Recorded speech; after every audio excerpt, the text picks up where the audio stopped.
everyone. In this session of Business Studies class, we are going to discuss the methods of training. First one is on the job training and second one is off the job training. On the job training refers to the methods that are applied to the workplace while the employee is actually working, and off the job methods are used away from the workplace, which means employees are given a break from the job and sent for training. On the job methods वो methods हैं जहाँ पर हम अपने employee को work place पर ही उसकी actual job के साथ साथ ही उसे ट्रेनिंग देते रहते हैं, उसे वर्क अलॉट कर दिया जाता है और वो काम भी करता रहता है और साथ साथ उसकी ट्रेनिंग भी होती रहती है. लेकिन of the job training methods ऐसे मेथड्स हैं कि एम्प्लॉय को अलग से वर्कशॉप में ट्रेनिंग सेंटर्स में भेजा जाता है. वहां पर एम्प्लॉयज ट्रेनिंग लेते हैं और जब उनका ट्रेनिंग पीरियड कंप्लीट हो जाता है तो वो अपनी जॉब को ज्वाइन करते हैं जहां उन्हें कुछ पर्टिकुलर टास्क अलॉट किए जाते हैं. There are some popular techniques of training under the on the job methods. There are 3 techniques. First one is apprenticeship programs. Apprenticeship programs put the trainee under the guidance of a master trainer या master worker. These are designed to acquire a higher level of skill. People seeking to enter skilled jobs to become, for example, plumber, electrician or iron workers are often required to undergo apprenticeship training.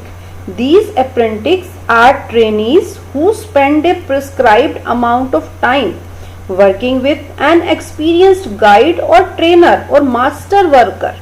A uniform period of training is offered to trainees in which both fast and slow learn here are placed together. Slow learners may require additional training. Apprenticeship program में एक master trainer के under रहकर कुछ workers जो हैं वो काम सीख रहे हैं. ये वो वर्कर्स होते हैं जिन्हें स्किल्ड जॉब्स की रिक्वायरमेंट होती है. इनके एग्जांपल्स आप ले सकते हो प्लम्बर्स, इलेक्ट्रीशियंस, आयरन वर्कर्स. ये वर्कर अपने एक सीनियर मास्टर के अंडर या सीनियर वर्कर के अंडर रहकर उनके साथ उनकी हेल्प करते हैं और हेल्प करते करते ये उन्हें देखते रहते हैं कि किस तरह से काम कर रहे हैं. आप सभी ने अपने आसपास या अपने घरों में प्लम्बर्स को और इलेक्ट्रीशियंस को काम करते हुए देखा होगा. इलेक्ट्रीशियंस के साथ एक जो है सीनियर इलेक्ट्रीशियन होता है, एक जूनियर इलेक्ट्रीशियन होता है. सीनियर इलेक्ट्रीशियन जो है वो सारा मेन काम करता है और जूनियर इलेक्ट्रीशियन उसकी हेल्प करता है. वो जो जूनियर इलेक्ट्रीशियन है सीनियर के साथ रहते रहते उसे सारी हेल्प करते करते सारा काम सीख लेता है उससे कि उसने किस तरह से काम किया.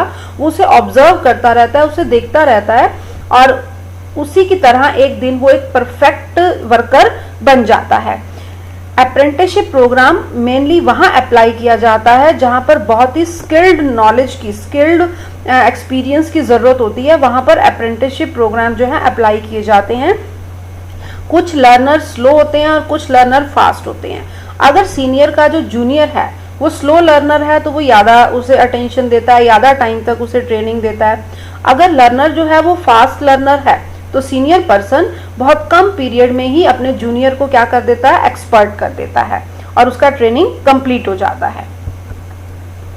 Second one is internship training. It is very important. It is a joint program of training in which educational institutions and business firms cooperate. The objective of this training is to strike a balance between the theoretical and practical knowledge. Educational institutions impart only theoretical knowledge to the students, but for the practical knowledge they are sent to business organizations. Likewise, employees already working in business organizations are sent to educational institutions from time to time to get latest theoretical knowledge. In this way, both kind of institutions render mutual help to each other. Educational institutions और business organizations इस training program में मिलकर काम करते हैं. Educational institutions students को theoretical knowledge provide करते हैं और practical knowledge कौन provide करता है? Business organizations उन्हें practical knowledge provide करती हैं. अगर एजुकेशनल इंस्टीट्यूशंस को अपने स्टूडेंट्स को प्रैक्टिकल नॉलेज प्रोवाइड करवानी है तो वो स्टूडेंट्स को बिजनेस ऑर्गेनाइजेशन में भेज देते हैं, और बिजनेस ऑर्गेनाइजेशंस को अगर अपने एम्प्लॉयज को लेटेस्ट थ्योरेटिकल नॉलेज प्रोवाइड करवानी है तो वो अपने एम्प्लॉयज को एजुकेशनल इंस्टीट्यूशंस में भेज देते हैं।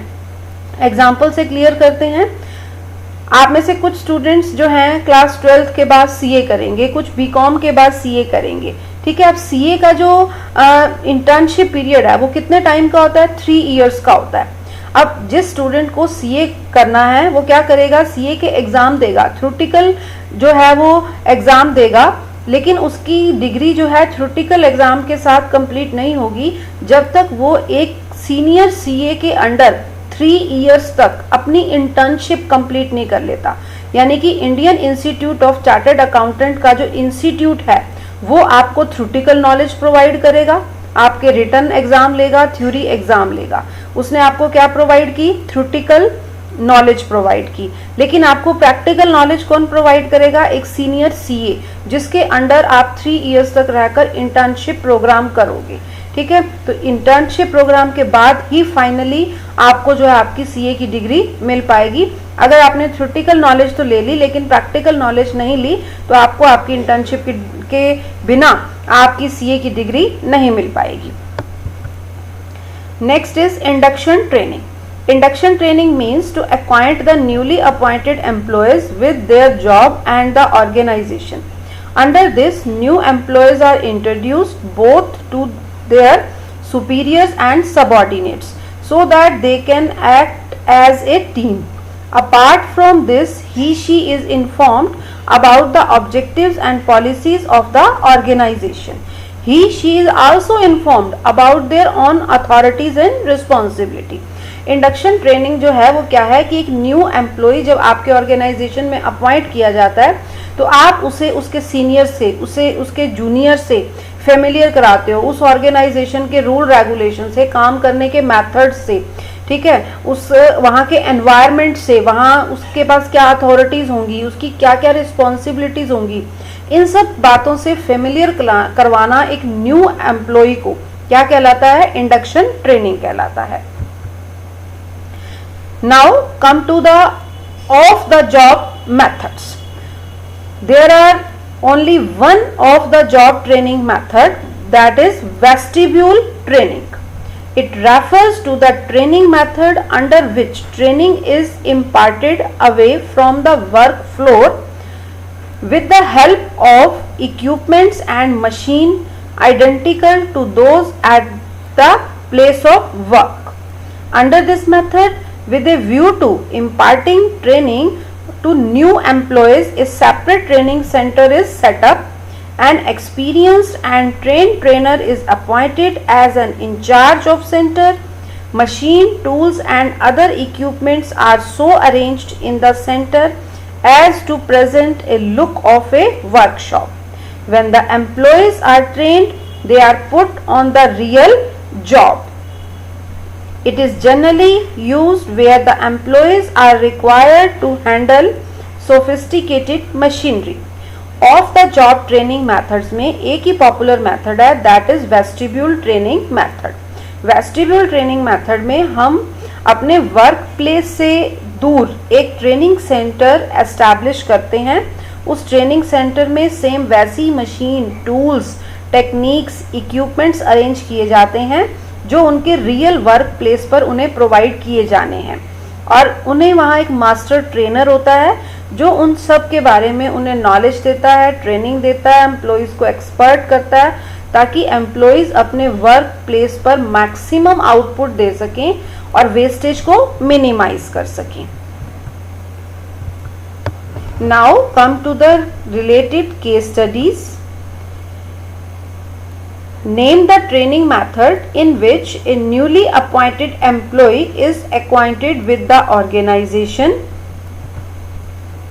अब क्या कहना चाह रहा है वो यहाँ पर कि हमने एक न्यू एम्प्लॉय को अपॉइंट किया है और उस एम्प्लॉय को हम अपने ऑर्गेनाइजेशन के एनवायरनमेंट के साथ फेमिलियर करवाने जा रहे हैं। तो कौन सा मेथड ट्रेनिंग का आएगा यहाँ पर, इंडक्शन आएगा। Trainee learns under the guidance of A master worker. अब एक मास्टर वर्कर के अंडर रहकर उसकी गाइडेंस में वो कुछ सीख रहा है, धीरे धीरे स्लो लर्निंग कर रहा है, तो कौन सा ट्रेनिंग मेथड यूज हो रहा है? अप्रेंटिसशिप यूज हो रहा है। Third one is trainee learns on the dummy equipments he she will be using. ठीक है, उसे डमी इक्विपमेंट्स देकर पहले अलग से ट्रेनिंग सेंटर में भेजा जाता है जहां पर सेम वैसे इक्विपमेंट्स होते हैं जो उनके वर्क प्लेस पर ओरिजिनल फॉर्म में होते हैं, वहां डमी इक्विपमेंट्स होते हैं, उसे सिखाया जाता है। ठीक है, तो वो कौन सी ट्रेनिंग हो रही है? ऑफ द जॉब ट्रेनिंग हो रही है, that is vestibule training. Come to the next case study question. Based on performance appraisal report 2016, the human resource manager of the Gamma Limited adopted the following ways of training for improving the quality of output and providing more job satisfaction to the employees. First one is Mr. Ganesh was in the company so that he could practice the theoretical knowledge acquired by him from his college. अब mister Ganesh को हमने company में appoint किया है, किस लिए? कि उन्होंने अपने कॉलेज से जो थ्योरेटिकल नॉलेज ली है उस नॉलेज को वो प्रैक्टिकली सीख सकें। तो वो कौन सी ट्रेनिंग कर रहे हैं? इंटर्नशिप ट्रेनिंग कर रहे हैं। Mister Rahul was provided a dummy model of machinery to do practice on it. जब हम डमी मॉडल्स के ऊपर प्रैक्टिस करते हैं तो वो कौन सा कंसेप्ट होता है? वेस्टिब्यूल ट्रेनिंग का कंसेप्ट होता है।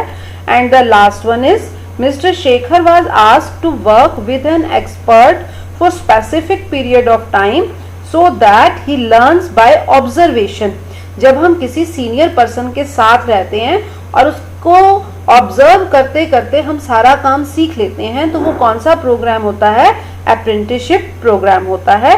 That's all about the two methods of training, that is on the job training and off the job training. Thank you very much and have a nice day.